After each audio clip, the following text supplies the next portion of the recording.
You are now a joint. Not the cool kind, not a landmark, not something anyone ever thinks about until something goes wrong. You are the quiet hinge between two bones, the thing that lets a human bend, twist, reach, squat, wave, run, and dramatically fall to their knees when their favorite sports team loses. You are engineering so elegant it took nature millions of years to perfect, and somehow, you still get blamed every time someone skips leg day. Welcome to your life. Try not to creak too loud. You are born before the human even is. In the womb, somewhere around week 6 or 7, a fascinating thing happens. Two developing bones begin to grow toward each other, and instead of fusing together into one rigid rod, they stop. A gap forms, a space, and that space, that's you. That's where you begin. The cells between those bones start to specialize. Some become cartilage, smooth, slippery, almost glassy. Some become the synovial membrane, a thin lining that will spend its entire existence producing the most important fluid you have ever heard of. Some become ligaments, tough fibrous ropes that hold everything together like the world's most responsible rubber bands. By the time the baby takes its first breath, you are already there, waiting. Ready, completely underappreciated. You are a synovial joint, the most common type in the human body. Your knee version is the largest and most complex. Your hip version carries the most load. Your knuckle version gets cracked at family dinners to annoy grandparents. But every single version of you has the same core mission. Allow movement, absorb force, and do it over and over and over again without complaint. For decades, no breaks, no vacation, no sick days. You're basically the most exploited worker in biology. Here's how your world works from the inside. You live inside a sealed capsule, the joint capsule, like a tiny pressurized chamber. The inner wall of that capsule, the synovial membrane, is constantly producing synovial fluid. This fluid is your everything. It's thick, slightly yellowish, and behaves a bit like a non-Newtonian fluid, meaning it gets less viscous when the joint moves fast and thicker when things slow down. It's basically the world's most sophisticated lubricant, and it makes motor oil look embarrassingly primitive. Every time the human moves, you pump this fluid through the cartilage like a sponge being squeezed and released. The cartilage soaks it up. Nutrients in, waste out. No blood vessels run through cartilage. You are its only supply chain. You are the entire logistics operation. You are Amazon Prime for chondrocytes, which are the cells that maintain your cartilage and who, by the way, are very dramatic about their working conditions. The surface of your cartilage is almost frictionless. The coefficient of friction inside a healthy joint is lower than ice on ice. Lower than Teflon on Teflon. Nature spent hundreds of millions of years fine-tuning this, and it is extraordinary, and the human uses it to stand up from the couch to get more snacks. You try not to take it personally. Your daily routine is intense. The human wakes up. For the first few minutes, you are stiff. The synovial fluid has settled overnight, the cartilage is slightly compressed, and everything needs a moment to warm up. This is normal. This is you booting up. Give it a few minutes. Then movement begins. The knee joint, your most famous version, absorbs forces up to 3 times the human's body weight during normal walking. During running, that jumps to 6 or 7 times. During going downstairs while carrying groceries and also checking their phone.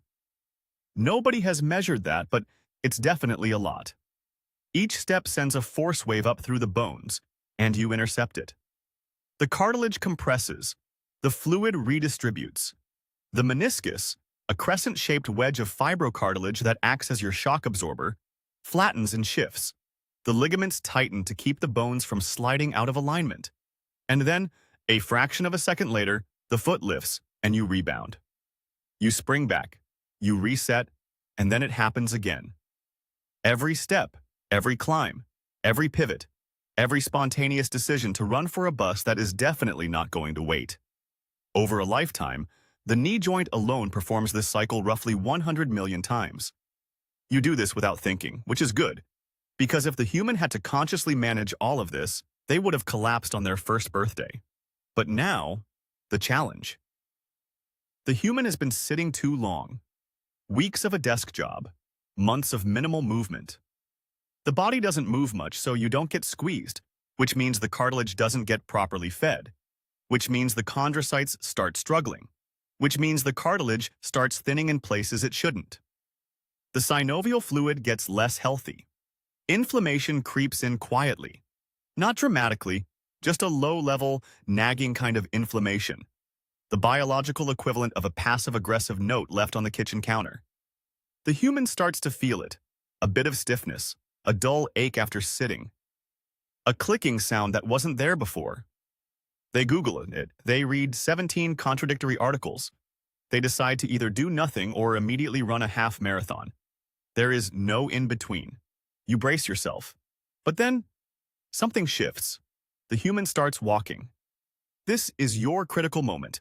Not a dramatic battlefield, not a high-speed injury, just a walk. 30 minutes, flat ground, reasonable pace. And here is where the science becomes remarkable, because this is where you begin to heal.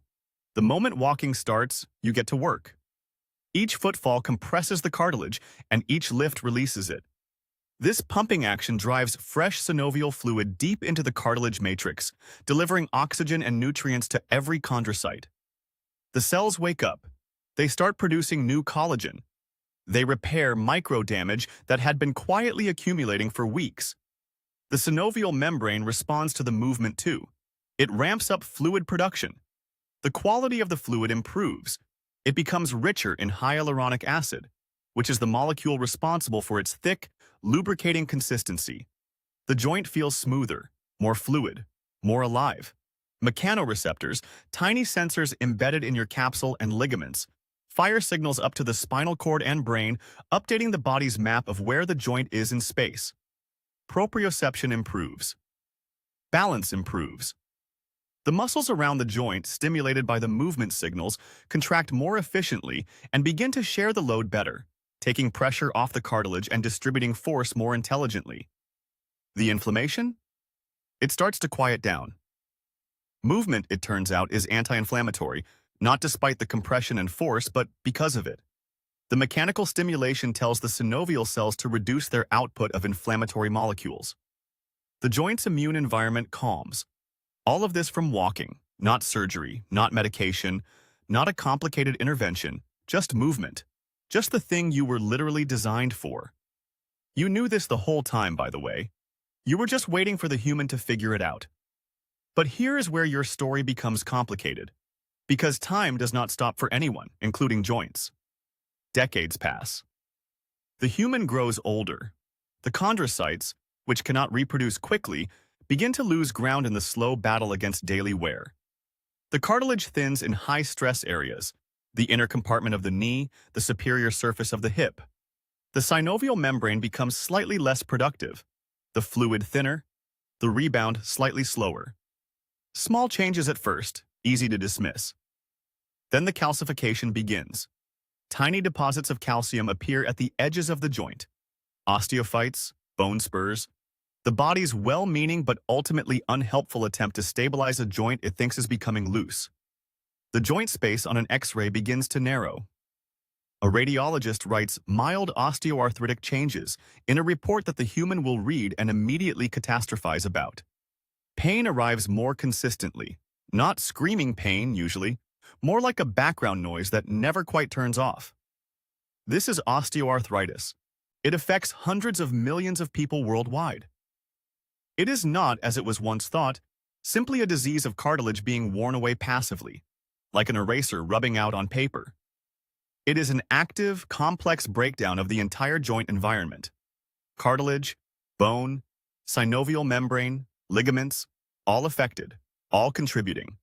It is, in a quiet and unglamorous way, one of the most consequential diseases in human history. And you are living it from the inside. In the most severe cases, the decision is made to replace you. A surgeon cuts in. The damaged cartilage is removed. The bone ends are reshaped. A metal and polymer implant is fitted into place, a prosthetic joint engineered to mimic what you did for decades. It is a tribute, in a way, a testament to how irreplaceable you were. The prosthetic is good. It is impressive engineering. It will last 15 to 20 years in most cases. It will allow the human to walk without pain, to climb stairs again, to sleep through the night. But it will never produce synovial fluid. It will never respond to load by strengthening itself. It will never send proprioceptive signals up to the brain. It will never heal a microcrack or adapt to a changing gait. It will never be you. This is your life. You are a joint. You were there before the first breath and you worked every day until the last step. You absorbed 100 million impacts, lubricated 10 billion movements, and healed yourself quietly in the background every time the human finally decided to go for a walk. You never asked for recognition. You never got it. Nobody ever woke up in the morning and thought about their cartilage, their synovial fluid, their chondrocytes working faithfully in the dark. Nobody posted a tribute to their meniscus. Nobody thanked their ligaments. But here is the thing, and this is the part worth remembering. You respond to care. You reward movement. You heal when given the chance. Every walk, every swim, every decision to take the stairs instead of the elevator, that was a gift to you. A conversation between the human and their body. A signal that said, I'm using you, I respect you, keep going. The science is clear. Motion is lotion. Load is medicine. The joint that moves is the joint that survives. You were never asking for much, just to be used. You are a joint. You bent without breaking for a lifetime. And every single step was you.